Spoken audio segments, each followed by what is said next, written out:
Our last Chapter 7 presentation focuses on forgery and passing bad checks.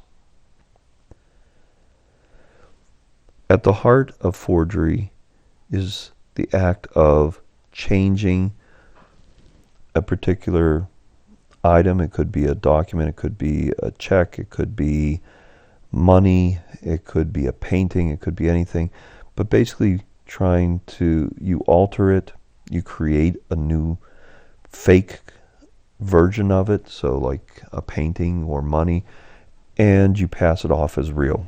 So forgery is essentially a special kind of fraud.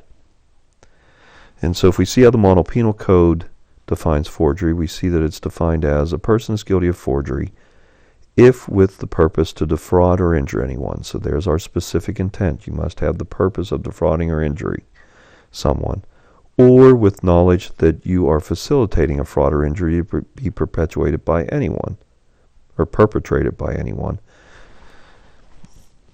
So if you act with any of those particular specific intents, so if you act to defraud or injure anyone, or with knowledge that you are facilitating a fraud, if you do these things, you are guilty of forgery. And what are those things? Well, one is if you alter any writing of another without his authority. So if you changed some kind of, and it could be writing like a letter, or we're going to see that writing is defined real broadly. It could be coins, it could be stamps, it could be a painting, it could be any of those kinds of things. Those are all considered to be writing under the Model Penal Code's forgery statute. But if you alter it, and we require in the Model Penal Code, because we say it has to be with the intent to defraud, we require that it's a material alteration. So that means if you just get a check from Grandma on your birthday and it's for $50, and you know Grandma gets her checks back from the bank and she looks at them, you draw a smiley face and a thank you and a heart on the front of the check, that would not be a forgery. But if instead you changed the amount that Grandma had given you from $50 to $500, that would be a forgery, because that was a material change. That made a difference. Or maybe you stole Grandma's checkbook and you signed her name on checks to yourself. Those would be forgeries. So that's altering the writing of another without your authority. If you make, complete, execute, authenticate, issue, transfer any writing so that it purports to be the act of another who did not authorize that act.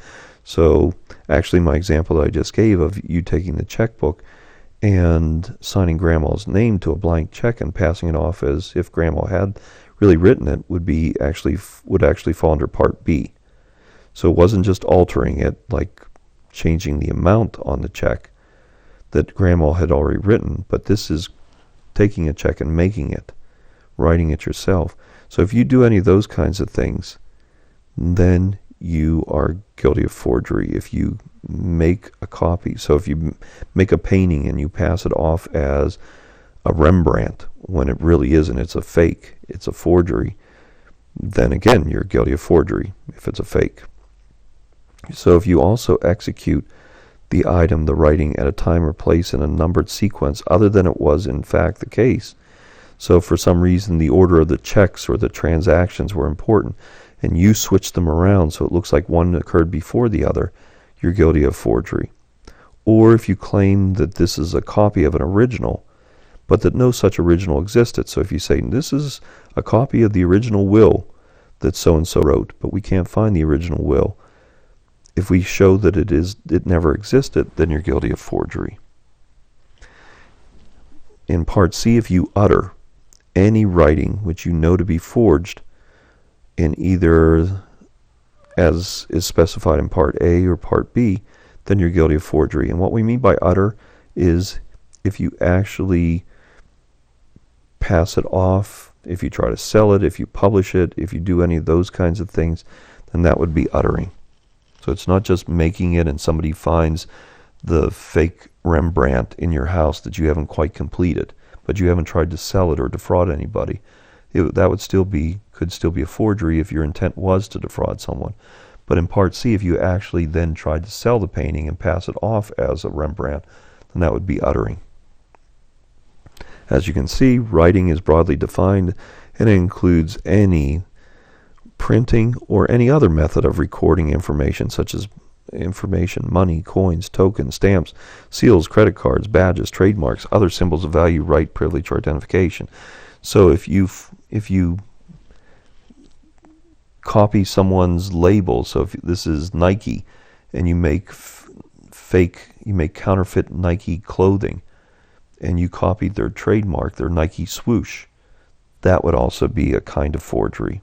We'd probably have special provisions for counterfeiting or trademark infringement, but it could also be.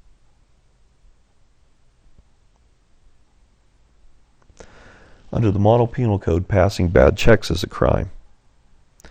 So if we just read along, a person who issues or passes a check or some other kind of similar instrument, something similar to a check, and that person knows that the check will not be honored by the bank, the drawee, the person who holds your account, not the person, but likely the business, the bank.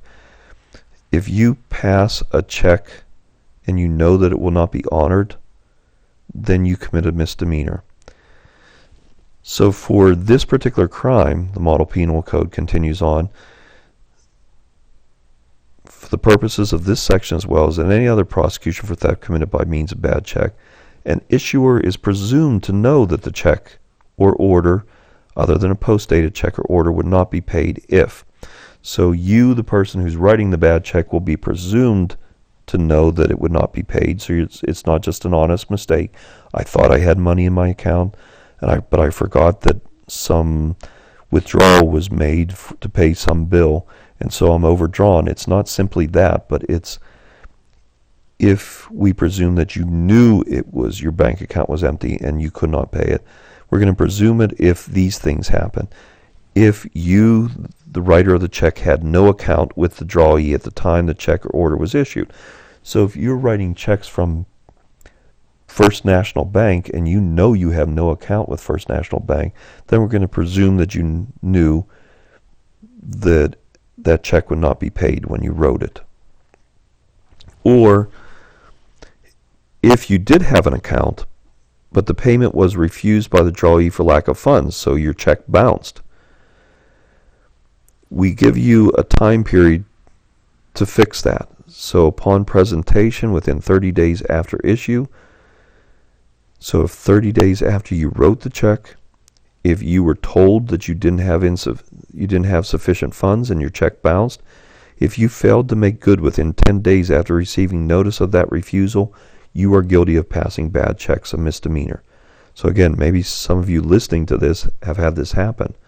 You'll get a notice in the mail saying that if you haven't done it already, so most of us, when we find out that we're overdrawn, we hurry up and put money in to avoid any kind of fees, or maybe we pay the fees, but we put the money in to cover the check. But if you don't do that, and your bank sends you a notice saying you're overdrawn, you need to pay this amount to make good on this check, and you don't do that within 10 days, then you're guilty of a crime, a misdemeanor. And that misdemeanor is the crime under the Model Penal Code of issuing bad checks.